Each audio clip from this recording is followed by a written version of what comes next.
Okay.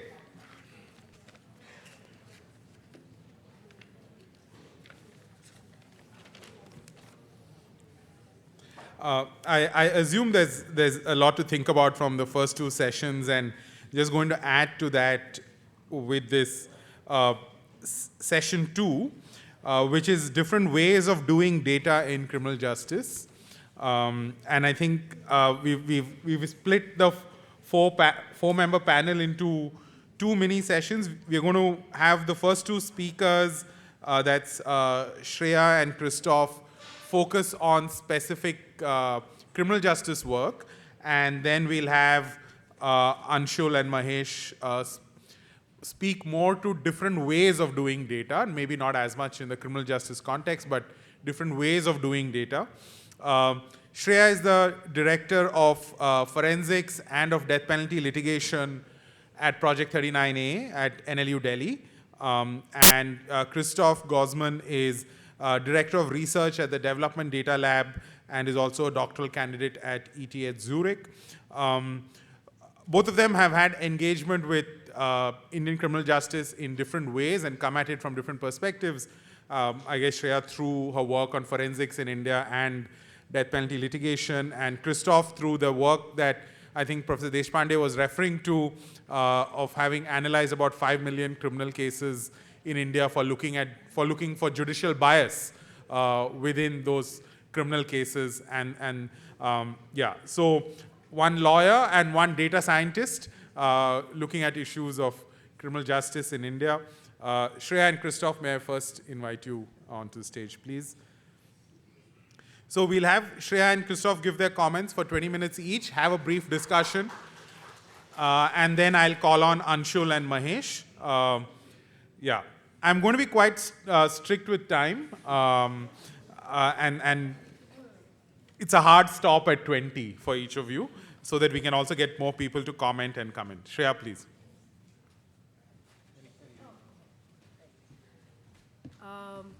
Hi, everyone. So I guess I thought that when Anoop invited me for this session, I was thinking about what is it in my area of work that I would say I'd like to talk about. And between the death penalty and forensic science, the two areas that I've kind of been working on for the last 10 years, I chose the latter. And I felt that it's in both of those areas, I've been quite fortunate to engage with both those areas, both as a practitioner as well as a researcher. But I think that where we are with the criminal justice conversation in this country today, while both the death penalty and the issue of forensics are equally important, I felt that I should probably select forensic science for our discussion. So in terms of, before I just get into how I was imagining this conversation today, I wanted to very briefly share a story of what got me into forensic science and working on this issue. And I will limit that to just literally 2 minutes. So all of this started way back in August of 2014 when we started Project 39A. And literally the second case, I have a few of my founding members sitting here, Lubiti.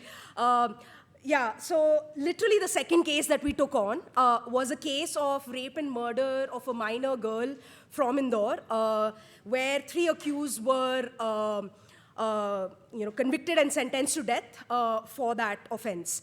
And by the time we got involved, this was in the Supreme Court, the criminal appeal had to be filed for this case. Sorry. Yeah. So the trial court and the high court, both of those courts had found them guilty and imposed the death sentence on them. But what the high court had done was that amongst the various pieces of evidence that was there, the court said amongst the various pieces of circumstantial evidence, the court said that we are not going to believe the testimony of this person who says that they last saw the child with these 3 men. They disbelieve that. They disbelieve many other circumstances. But the only circumstance that they base their conviction on was actually a DNA report, right? It was a report which found that it was the DNA of these three men, a mixture of their DNA, which was found on the samples that were taken from this individual, from the deceased girl. And as a lawyer, right, I was 24 at the time, I knew nothing about DNA. I didn't even know the full form, right? But you have a case in front of you where DNA is the sole basis of conviction. So the only thing that I had to do was just to figure out, like, what does this mean? What does this report mean? And that is kind of what started my journey into the world of forensics, and then took me to a place where I also started researching on the issue far more broadly and beyond just my capacity as a practitioner. So the question that I felt like we can discuss today on forensics was that the research question which has largely occupied our work on this for the last 5 years has been that is forensic evidence that is being used within the criminal justice system in India today, is that valid and reliable, right? And we've been coming at this question in multiple different ways. And I thought that I could share some of those ways with you guys to get a conversation going, because I believe that you can study this one question by studying the different institutions, the different players, and the different functions that they play within that system. So if you were to first think about the legislature, the questions we would ask there would be, what are the different laws that are there in our country around forensic science and forensic evidence, right? And when I say forensic evidence, I shouldn't assume that everyone would be familiar with the topic. When I say forensic evidence, I mean the umbrella of different disciplines. Some of these disciplines are disciplines which are laboratory-based practices. They are things like which find their origin in established sciences like biology, like chemistry. And those techniques, they have found forensic application, right? So they've been used for the purposes of criminal investigations and prosecutions to answer the question that we are really interested in our adversarial system of criminal justice, which is that whether the person who is on trial, is that the person who's committed the offense? And to answer that question, you're going to want to know not just the who committed the offense, but also you answer that question by answering multiple different things, which is like, how was the offense committed? When was the offense committed? Where was the offense committed? Why was the offense committed? All of this also helps you finally determining the guilt, right? And when we talk about forensic science and forensic evidence, we are actually referring to like an umbrella term which will encapsulate disciplines which are very lab-based, where you can imagine people working in lab coats and mixing chemicals in test tubes, etc., right? There are also disciplines which have actually, they don't find their origins in the lab. They find their origin in the fact that over time, through using skills of observation primarily, you are able to see certain patterns, and those patterns seem to match, right? Now, nobody has actually gone back and seen and done enough research to say whether the fact that two things show the same attributes, whether or not that is actually unique to those two samples that you have, and what value needs to be placed on that. But that is what, in the world of forensic science, we would refer to as pattern matching disciplines. And many of those disciplines would be like ballistics, where you're trying to answer the question of, was this bullet fired from the firearm which was recovered from the accused, right? Is the fingerprint that we find on this item, is that actually the accused's fingerprint, right? So those kind of things, where you are comparing an unknown and a known, and you're trying to figure out whether they match. So basically, that's the way in which we would understand. It would be a combination of all of this that we would refer to in the world of forensic science. And when we come back to looking at what are the laws that have been created around this, the first question I would ask myself is, what is it that the law allows us to collect? Because so much of this could be biological or physical attributes of an individual. So where does the law allow that collection? and what is the extent of that, what are the protections that the law has in terms of what is allowed to be collected and what needs to be shown before a collection is permitted or not, right? And when we go down that road, we encounter provisions such as in the older laws, which is the Code of Criminal Procedure, Section 53 or 53A, which have been continued in the new BNSS as Section 51 and 52, right? These are sections which allow police officials to submit an accused for medical examination if they have reasonable grounds. The words used are reasonable grounds to believe that something that is collected from them during the medical examination may give us some insight into their involvement in the offense, right? So we find laws like this.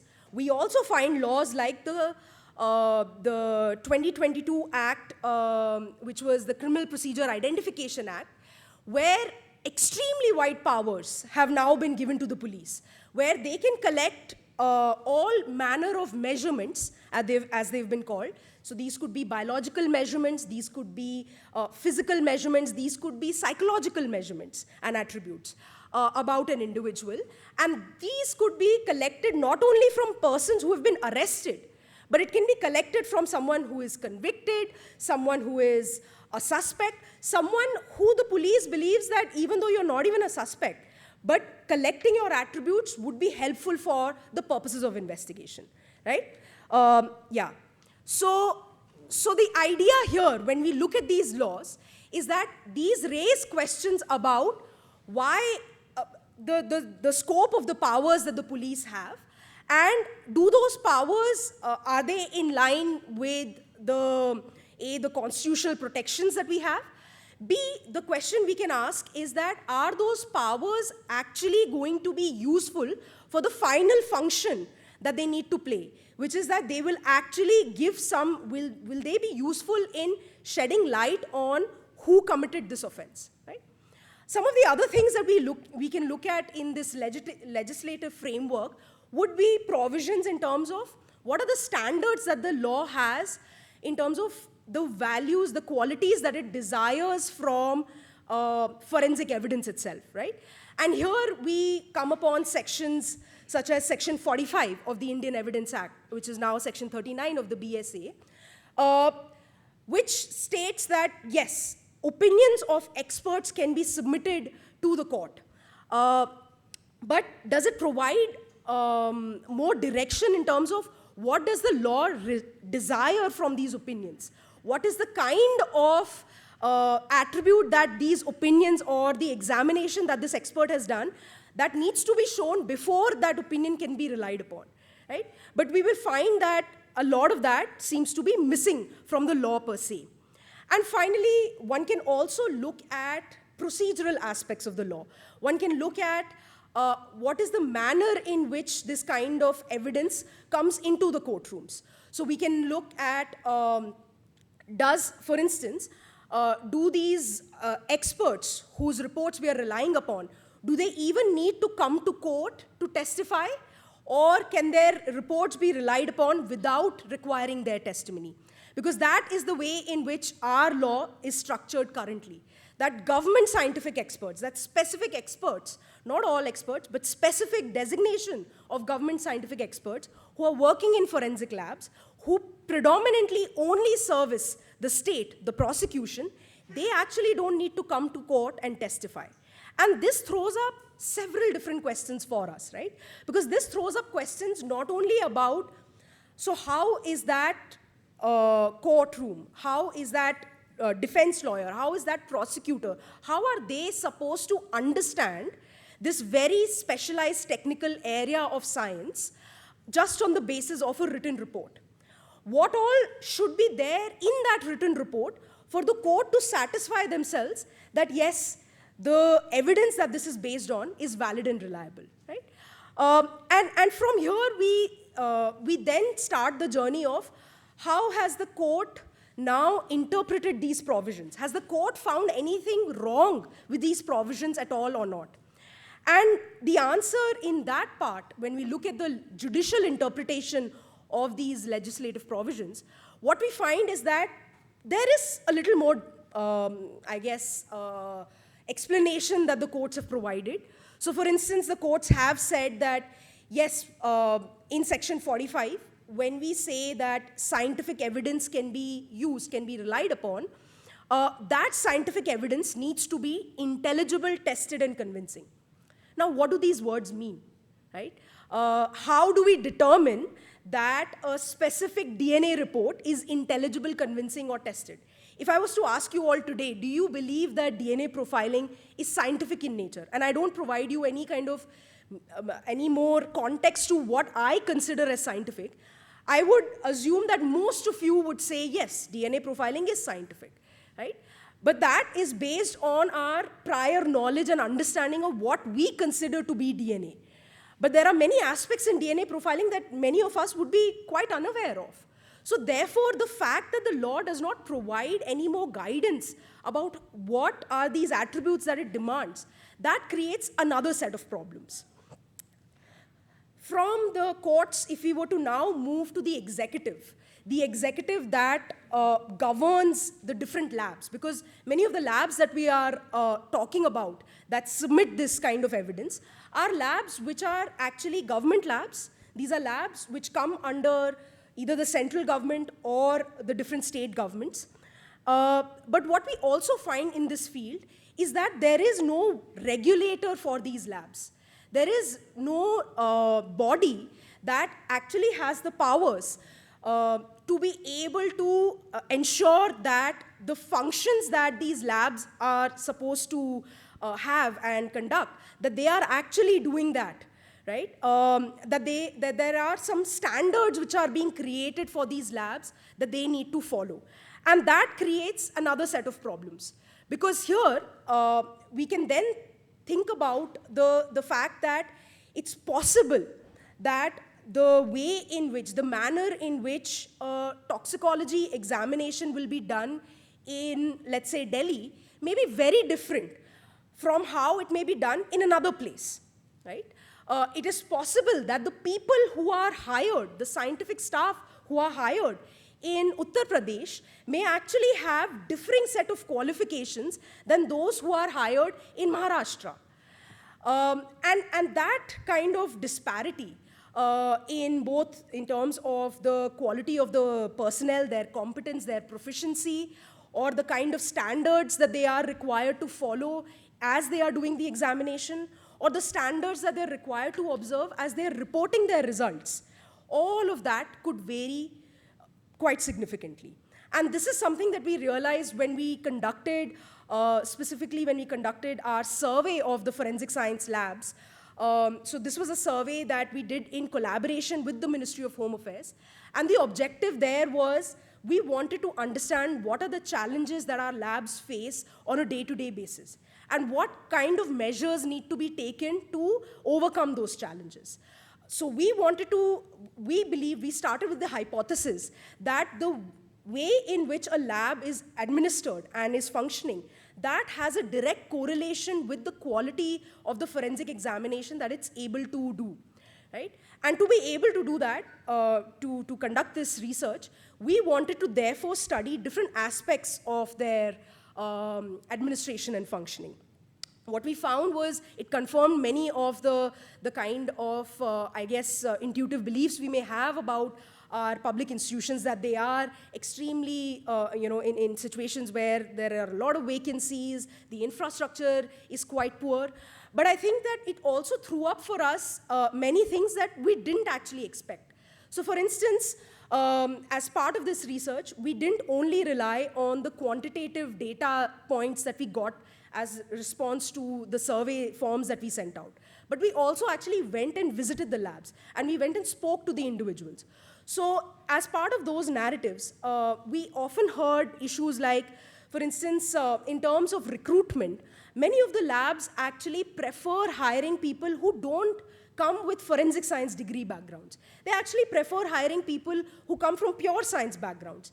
The reason being because they believe that actually the way in which forensic science degree courses are structured in our country aren't rigorous enough, right? So this threw us into another direction in terms of is there a need for us to more closely look at the manner in which forensic science education is happening in our country? What is the kind of research that is happening in those institutions? Why is it that our labs, which are the primary place where forensic science may be practiced, why is it that they don't choose to hire from the same field, right? What is the kind of systemic problems that this now creates, both for the employability of the lakhs of students who are coming out with those forensic science degrees, but also is this contributing to the bigger vacancy problem that we keep hearing about in our labs? So those were some of the directions that our research took. And I guess finally, it's also another thing that that we didn't expect to hear, but we did see, was that with many of our labs, all of our labs are actually so inundated with casework that there was an idea with which some of the central labs, the bigger labs, were set up. These labs were set up not to do regular casework, right? The central labs were actually, originally, they were set up to be areas, centers of excellence, to do research. But none of the central labs are currently able to do any research. In fact, none of the labs even have any kind of funding that they either seek or spend on research and development.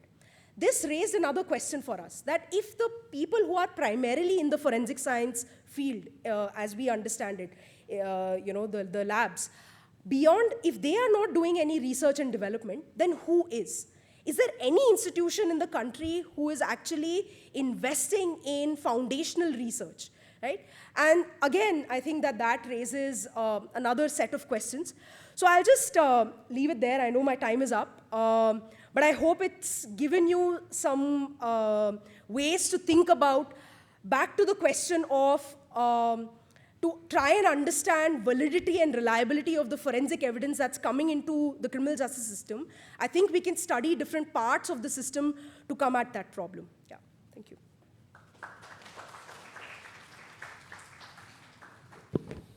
Thanks, Shreya, for that insight on the idea that you can look at something as technical as forensics from different angles, in different ways. We can do certain things in courtrooms, and we can do certain things by engaging with the labs themselves. So next we have Christoph Gosman, who's the Director of Research at Development Data Lab, and I'm sure many of you are familiar with the paper that DDL put out on analyzing 5 million criminal cases, looking for judicial bias, and very curious to hear how all of you went about that and what lessons we can take away. So over to you, Christoph, and thanks for coming. Yeah. Thanks so much for having me here. I might be a data scientist, but I have paper notes, handwritten paper notes. So in the teaser for this session, there are 3 aspects that I try to organize my thoughts around. And the first one is the meaning of data within criminal justice, the types of data within criminal justice, and the stories that we can tell with that data in criminal justice. And therefore, this might be a nice moment to order or conceptualize basically data, like how does a data ecosystem or the value chain of data look like. And so I'll briefly introduce the data value chain, then go into the general meaning, how I see the purpose of data is. Of course, many people have many I would say, purposes for data. And the conditions for data to be used for these purposes. And the data value chain is often characterized as a 4-step process. So you have data collection as the first part.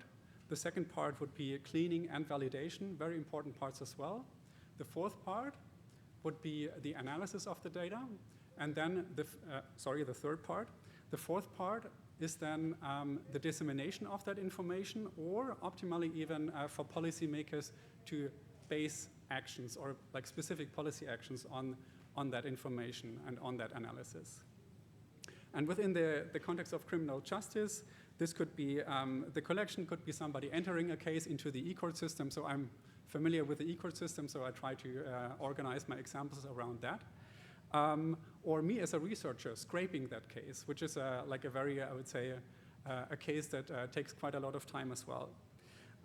For cleaning and validation, we heard that sometimes data entry is a problem, or that the 1st January was the only birthday that was in a village. So we saw that in the eCourt system as well. Sometimes the date field even contained letters, so you have to check for these things. But this also could mean extracting text from PDF files. The orders are on the eCourt system as well, for example. The third step is then the analysis. We have many lawyers. Anoop told me I shouldn't anticipate any technical knowledge, but I also saw, spoke with many that have technical knowledge. But that could be just descriptive statistics in this analysis step, in the third step, or we do more, like as economists, we do a more evolved identification strategy where we really search for causal evidence on something. Or we apply NLP pipelines, for example, for the text that is in the judgment. And the fourth step is then this dissemination of the information. For researchers, it would often be publishing a paper, engaging with stakeholders to get that information out. And in that sense, I'm very happy that many people here know the paper that we worked on judicial bias. Happy to hear that. Or the policy action. And the general purpose, or that's the segue for the purpose where I see data to come in, is twofold. The first one is around transparency. So data creates transparency. And this transparency enables accountability in the end. And then the second purpose, and that relates to justice reform, I would say from the concept node, it's the basis, this data is the basis for improvement or for reform. But there have to be certain conditions that the data meets to, I would say, be used in that sense. And at the Development Data Lab, we care a lot of open data, and we have this vision that there would be, I would say, an open data ecosystem where the government plays a really important role, but where also private actors like NGOs and others come in and share that data, and we try to live up to that standard as well. And the conditions that data has to abide to, we categorized in three different steps. And there are other categorizations, for example, in academia, no, I forgot it, what it's called. The FAIR principles, for example. The FAIR principles are used for us. We do three categories. So the first one is frictionless access. And that could mean that you don't have to file an RTI for a data set that in principle there wouldn't be privacy issues if that data set was public. The second one is conceptual clarity. And everybody here works with data, so I think you know the feeling you receive a data set or you download a data set. And you don't know exactly what the variables are named in some way, but you don't know what the variables actually mean or how they were created. So this metadata needs to be there.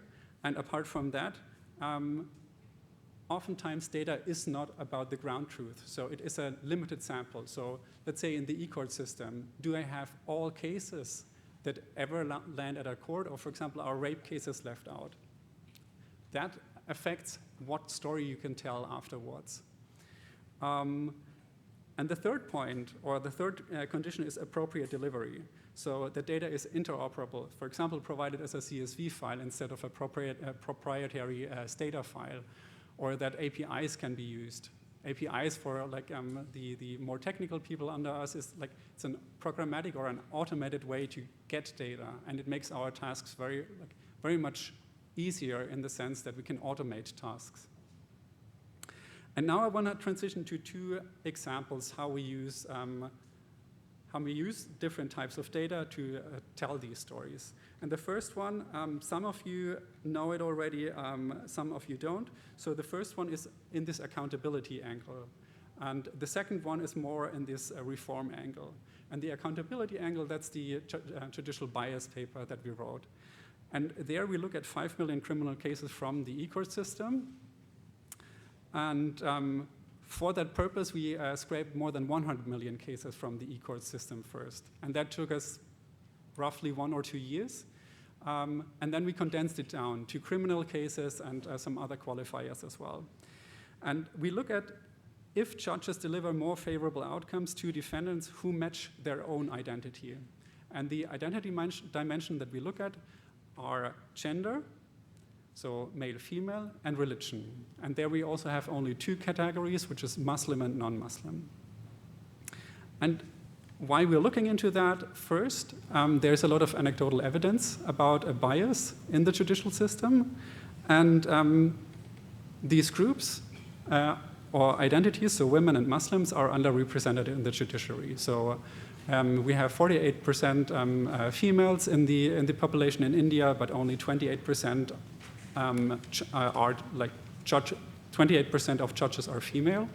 And similar for Muslims, it's 14% is the proportion in the population, but in the like when you look at judges, it's only 7%.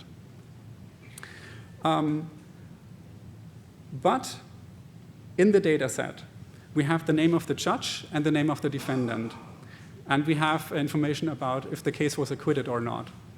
But we don't have this identity dimension. Thank you. We don't have that identity dimension. And what we did there is that we trained a name classifier, a deep learning name classifier for the more technical people. That's a long, short-term memory that enabled us to predict based on a name with an accuracy of 97% if that is a female or a male name, or if it's a Muslim or a non-Muslim name. And it goes to show a little bit that data should be out there if there are no really privacy restrictions, because normally you can't anticipate the use of data. People have so much use for data, but you can't anticipate that use based on a data set. The data sets that we used to train this classifier, of course we can't do it with the courts data because it doesn't contain the identity dimension, was data from the daily voter roll and from the national railway exam. And there we have a pair of the name, and is that a male or female name? And we have another pair of the name, and then again the identity dimension, is that a Muslim or non-Muslim name? And then enabled us, despite the data not being in the initial data set, to have these identity dimensions in there. The results were super surprising. When you think about Israel or the United States along along race, there are massive disparities in terms of acquittal rates. And these are normally about 15 or 18 percentage points. In the Indian context, we are talking about district courts here.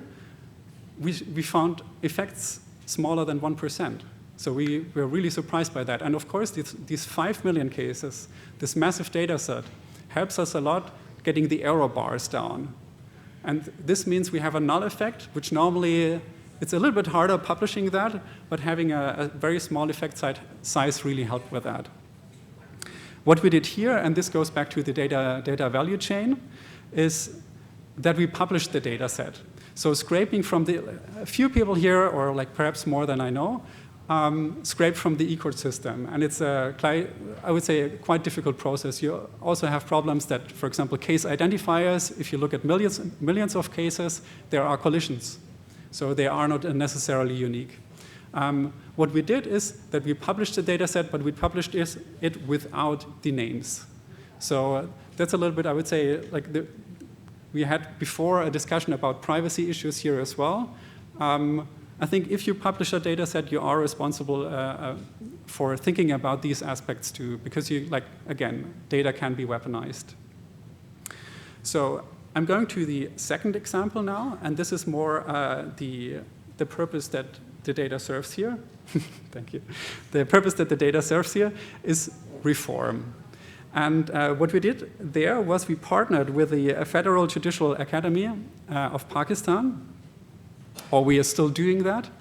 And we are providing more than 1,000 judges with an AI assistant to assist them in, for example, legal summarizing, legal research, and legal writing. And just like here in Pakistan, there's also a quite significant problem with delay.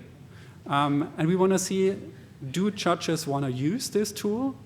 And does it bring them productivity gains that can show up in shorter process durations?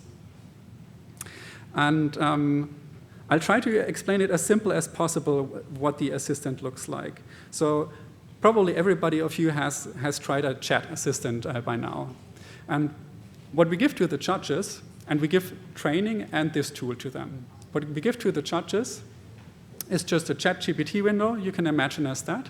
And then you can ask a question, what do you know about murder in Pakistan? And it's a customized or a specialized chat assistant that is fed with knowledge about the Pakistani judiciary. So we have information from, I'm not sure how familiar or how like familiar people here are with the Pakistani judiciary. So there is data from EasyLaw.ai. We have data that we manually scrape from the Lahore High Court, from the Supreme Court, and moreover, we have laws. And what that enables is the judges get citations when they ask for questions, which is it's a massive problem with large language models that there are hallucinations. And this, in courts, this is a really, it's a high stakes decision, and we have to be careful about how we use AI in there. So this can bring a lot of, I would say, useful evidence. But having this citation feature that judges can always check, the last instance who decides about something is always the judge. They get new information, but they can also check, is that information correct? Was a really important part for us. And that is made possible by, it's called Retrieval Augmented Generation, RAG. And if you imagine the chat, so in the chat I would ask, what do you know about murder in Pakistan? Then the LLM goes back to a database that we fed with the additional information and searches in that database based on, it decides by itself based on the topic that I'm searching for. So it might search for murder in that context. And then the search returns 10 documents, the most important one. There are different ways of ranking these. For example, like Google does it, or also based on word embeddings, so representing words and sentences as vectors. And then it takes this information back, merges it with the initial request, and gives you this output with a citation. And this study is still ongoing. But we finished with the first group, so we have 2 groups, and the first group we finished with them a few months ago, but we still see that they are really actively using the tool, and they're constantly asking, for example, did you update the cases? Did you add new case law? Because for them, it's really important that the newest case law is added in there. So it seems to be useful. We didn't really do a broad analysis so far, but the feedback that we got and that we see, uptake and usage is pretty high. And this is one potential avenue for reform or battling, I would say, long durations in criminal justice. And I hope with that I gave you a little bit of an impression of what the meaning of data for us in criminal justice is, what types of data we use, and what kind of stories we can tell with that. Thank you very much.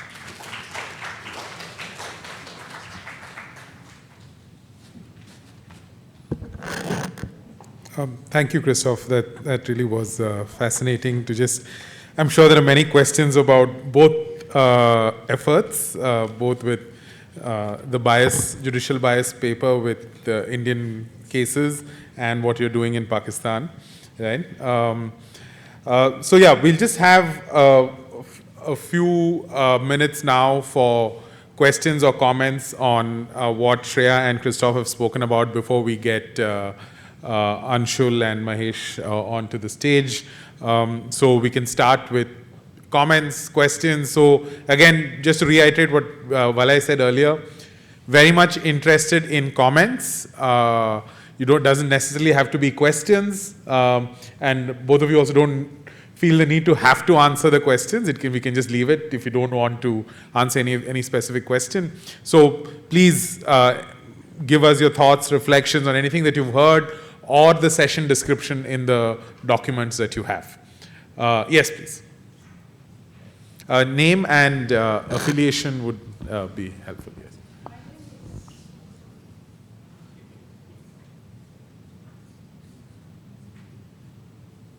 Thank you very much. Thank you very much for two brilliant presentations, concise and to the point. I have a question for each of you. My name is Professor Sarah Simons. I'm a forensic criminal investigator. I'm based in Ahmadu Bello University in Kaduna in northern Nigeria, but I'm Kenyan. I have a question. My first question is to Shreya. Shreya, I was just wondering whether, because you mentioned that in most of the labs, I think, they prefer to recruit people without a forensic science background, training, sorry. People with science background seems to be the preference. I was just wondering whether the rules of evidence in India have any specification about the eligibility of forensic science expert witnesses. And you mentioned, of course, that most of the evidence doesn't have to be presented in court by the expert in witness, but that brings a bit of question about the integrity, the credibility of the evidence, because if the person doesn't have a forensic science training, then it kind of affects their interpretation, the skill set behind the evidence presented. And that's really my question to you. Shall I ask the second question? Yes, please. Yeah? Christoph, I wasn't clear from the beginning whether what you were presenting, the data value chain, whether it is in Pakistan or in the EU. But I noticed that your company is ETH Zurich. Therefore, I was just wondering whether the preference for the data set no identity dimension and not mentioning names, whether that has any relation to GDPR, the EU data protection regulation, which would be understandable, but I just thought it is something that would help qualify, because of course here the data is being shared across and data sets are being used. Just those two. Thank you. Thank you. Thank you for those questions. Yes.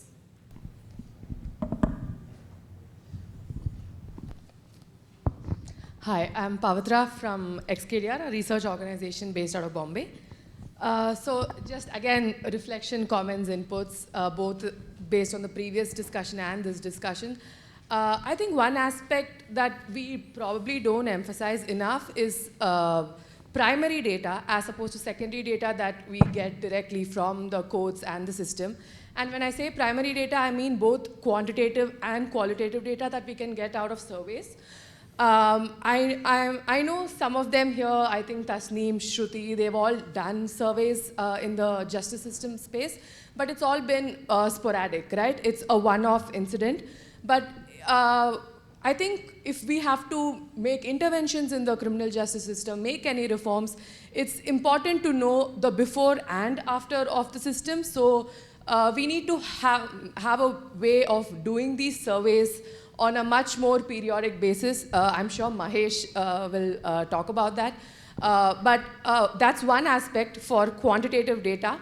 And if it's also qualitative data, I don't think we have the knowledge right now, at least without the economists community getting in, as to how to interpret and put out qualitative data. How can you make it more objective, and how can you gain results out of it? So those were some of the thoughts that I had.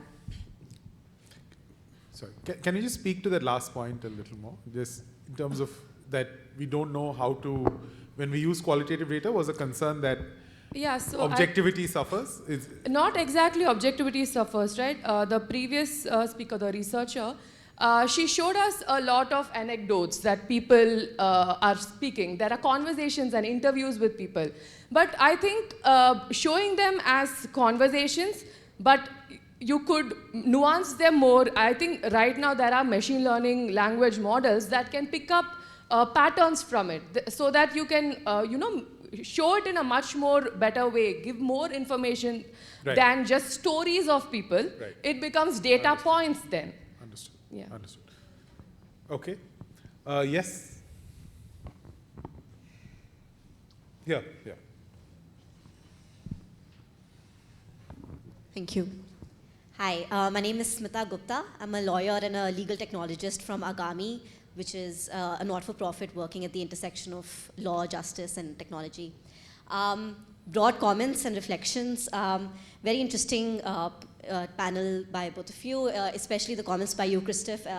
We've actually built a very similar judges assistance tool in India, and I think the only thing that stands out differently from that is that when we were looking at the stakeholders of the entire court system, we realized that the court clerks and the librarians are the most important and the most overlooked. And how can we have their involvement be part of the design process of those assistance tools as well?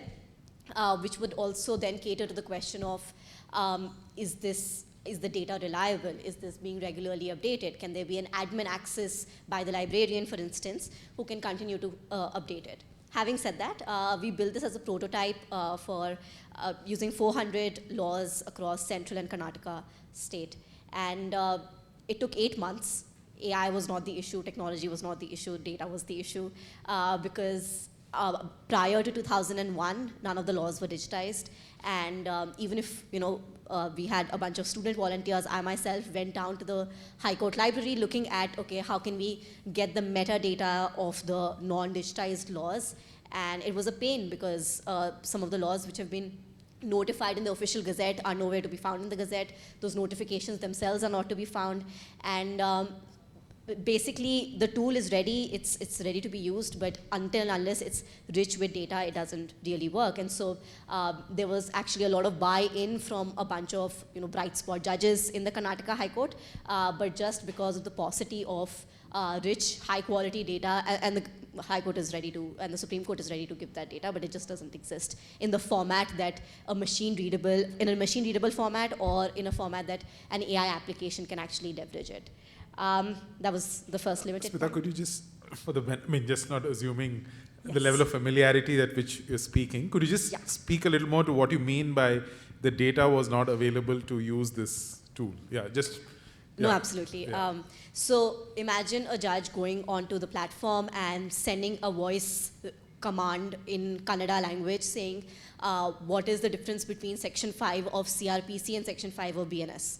Or BNSS, whichever is the equivalent. Getting a response back which is not interpretative, but rather the exact excerpt saying that, okay, this is how Section 5 stood then and how it stands today.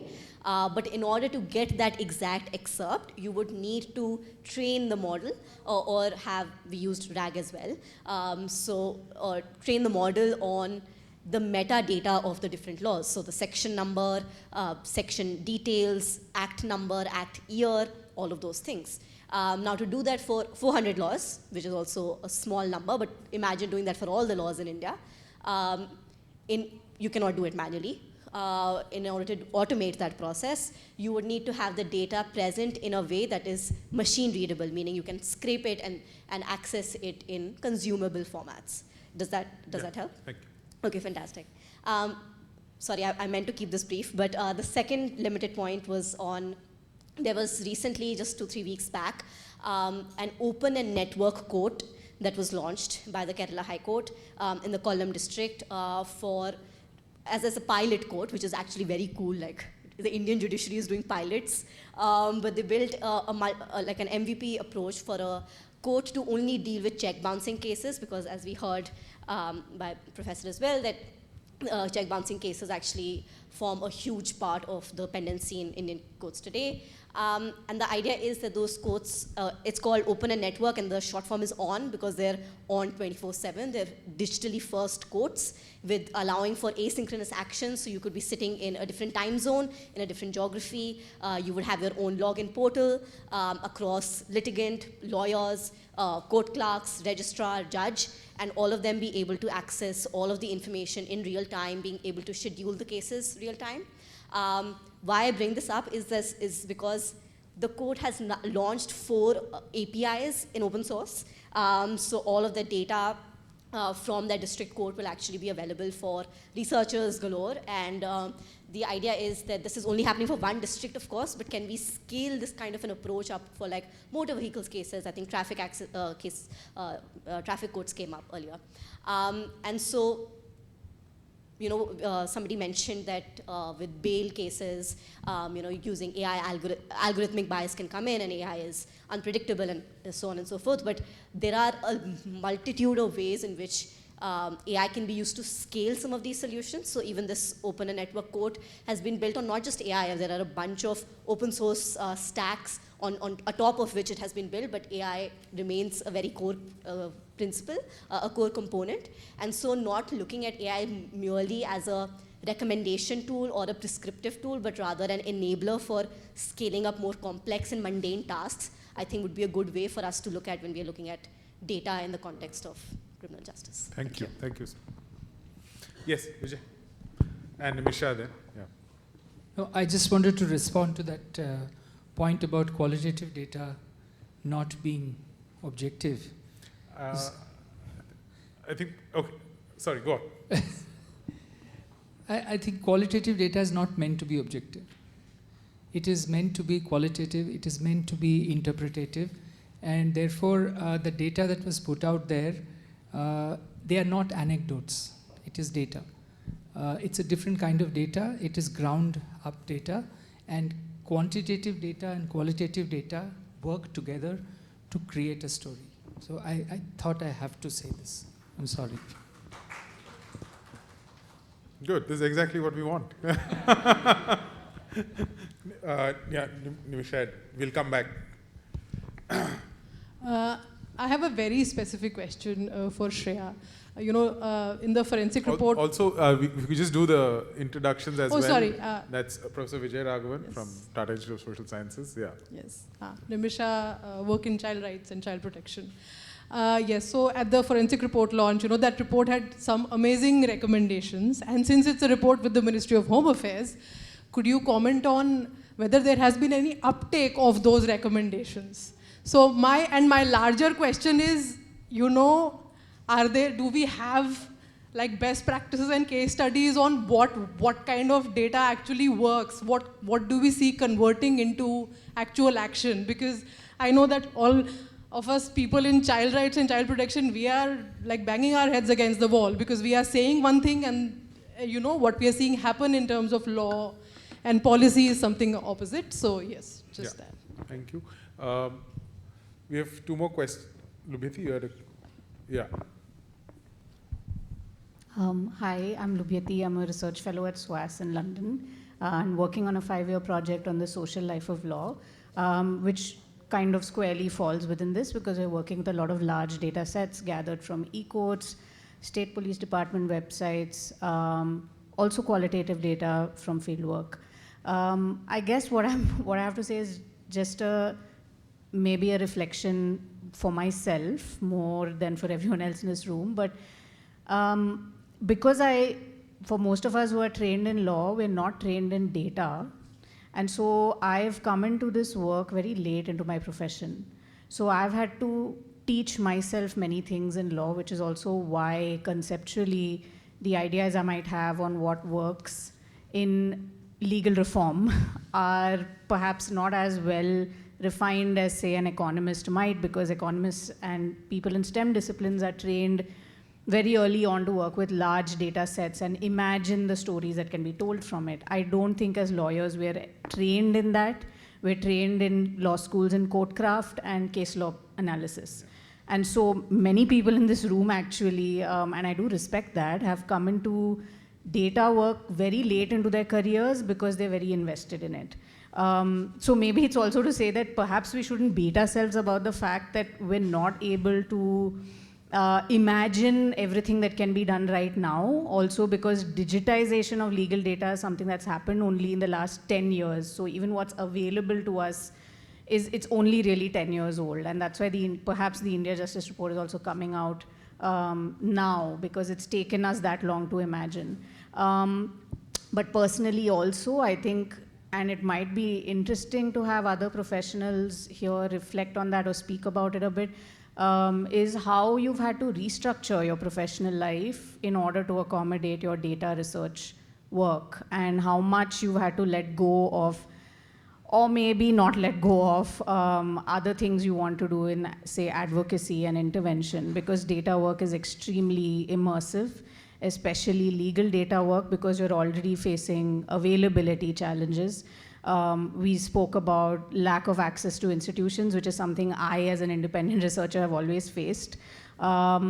I also know that there's in fact, very limited things you can do with e-courts, simply because the interface is so confusing, though it's incredible, but the capture makes things so difficult. It doesn't allow for large-scale data scraping, but that's a digression. But I think, for me, I have had to restructure my life to kind of say that as a lawyer, I don't have all the answers. And the legal profession hasn't been giving me those answers on data and how to imagine it. And it's not a condemnation of the profession. I think that's just how the profession is. And so I've had to kind of seek people out in technology and seek out other networks, which are frankly a little bit difficult to do when you're not associated with an institution. But yes, I would say those are also the challenges professionally of just having to teach myself all of this, learn how to talk to coders, and my colleagues from the tech company are here, who are who are both coders. And I, as a lawyer, have had to learn how to speak to them on a daily basis. So it's very, I suppose what I'm saying is that it's not as simple as, and we've seen so many presentations all morning of 27,000 cases, 9,000 cases, and 8,000 cases. But how have we arrived at those? How did people, especially as lawyers, looking at a spreadsheet is incredibly overwhelming. So how do you, as a professional, kind of get over that and make sure you have the larger picture in mind? So these are questions, of course, that I think about, and anyone here can reflect on. But it's also to say that I think it's only future iterations of this conference that might, I don't know, throw open more questions on what we really mean by data and the country we live in and the constraints we have and the profession we have, which is not growing at the pace it should grow at, which is not always inviting of other disciplinary perspectives. And lawyers are notorious for having a bit of a superiority complex, and I am a lawyer, so I can say that. But I think, it would help to, I don't know, maybe say we're not the experts in the room. I think that's a hard one to say. But yeah, I think these were just reflections really of everything I've heard and listened to since morning, and things that I have had to introspect on in my own work. So thank you. Thanks. Yeah, so I think Neetika had, and then we'll have Pooja, and then we'll come back to both of them, and then we'll come back for more questions at the end. Yes. Hi, my name is Neetika. I am Anup and Shreya's colleague at Project 39A, where I head work on sentencing. I guess I don't have a question, some thoughts that I just wanted to put out there, because yes, I'm trained as a lawyer, but also trained as a social scientist in the women's studies discipline, where I was first exposed to methods of qualitative research. And of course, across the 3 sessions today, we have made mention of both quantitative and qualitative data, but I do feel like a lot of our focus has still been on quantitative data, because if we were to take 2 steps back and think of it from the perspective of qualitative research, then it would raise fundamental questions about how we understand justice and how it is not that black and white, and in fact it is very, very experience based. So sort of posing that very fundamental provocation, and something that came up in the first session, that it has to be empirically driven and not driven based on your motivations. But I feel that who you are as a researcher and what your motivations are not cannot be divorced from how you look at what you find. So just wanted to sort of emphasize that because so much of our conversation today has been about yes, we understand it's quantitative and qualitative, but I feel like we may have to fundamentally reimagine data and justice when we take 2 steps back and think from the perspective of qualitative research. And because justice is so experiential, and also qualitative research also makes you it raises fundamental question about how much of law is really about justice. So just wanted to sort of pose those thoughts. We'll have the last comment from Pooja, and then we'll have Shreya and Christoph respond to some of the questions, and then we'll have Anshul and Mahesh on stage. Yes, Pooja, please. I'm Pooja. I teach at Ambedkar University. Shreya, thank you very much for making adjacent moves. I was hoping that somebody would do that today, and you've done it. So that's really lovely. Really sort of, if I could just sort of draw a lateral connection between the kind of work that Shreya is doing. I don't expect familiarity, but I just want to sort of, I want to ask whether the scale questions can only be a scale up, scale down, or whether you would want to actually also be, whether your kind of work would also enable moving around different kinds of scales, say meteorological reasoning, non-meteorological reasoning, that's one. Second is, if we have to make lateral moves, let's say if I have to bring the two of you into conversation through a third thing. I have in mind, Murli not here, but would have been helpful if he were here, but just by way of, very quickly saying that Delhi, for instance, has combines in the body of the Assistant Commissioner of Police also judicial function in the form of what are called special executive magistrates, which, let's say, in states like Tamil Nadu, are by law disallowed in the sense that through a late 19th century legislation, revenue and judicial functions cannot, as it were, be combined in a police official. It exists irrespective. I'm just saying that, is it possible for us to imagine a lateral move from the work that you've done, Christoph, that takes us to, let's say, provisions of, to other provisions, let's say a CRPC provision that does allow, let's say that, so, sorry, let me just step back. This is a 2018 judgment that that Murli himself had authored. And we have data in the city of Delhi for the years 2017 and 18 of people who were arrested under what is called 107 CRPC, which is public order provision, under which an FIR is not filed, but kalandaras are made. But it allows a police official who's acting in the afternoon as judicial officer to send people into judicial custody. This data, because it does not exist, you're not going to ever have access to it. Murli was able to, get that data generated for a year, and after that, of course, we have no data at all. My question then is this, that we can do an analysis of, if we have great data, maybe we'll be able to, as it were, talk about exactly how many people on a yearly basis are put into custody by police officials turned judicial officials. But what it does not allow us to ask is whether we should, through your data of scaling up, scaling down, or lateral moves, actually examine why a provision like CRPC 20 that allows conferral, delegation, or appointment of police officials as judicial officials exists. Now, the reason I think this is important for me is because the bias question can also be framed at the level not just of, say, judgments, but a bias also flows out of precisely a provision like a CRPC provision, where a police official will only do a police official's job and not a judicial job. So I'm saying, therefore, what enables a bias is not necessarily a judgment. What enables a bias is precisely this provision that actually does not come into conversation in the scale-up, scale-down kinds of analysis, or meteorological or non-meteorological analysis. And that's why I thought that Shreya's work, which is a lateral movement, in some senses is helpful, and I wonder whether your kind of work could enable these kinds of questions, if that makes sense. Right.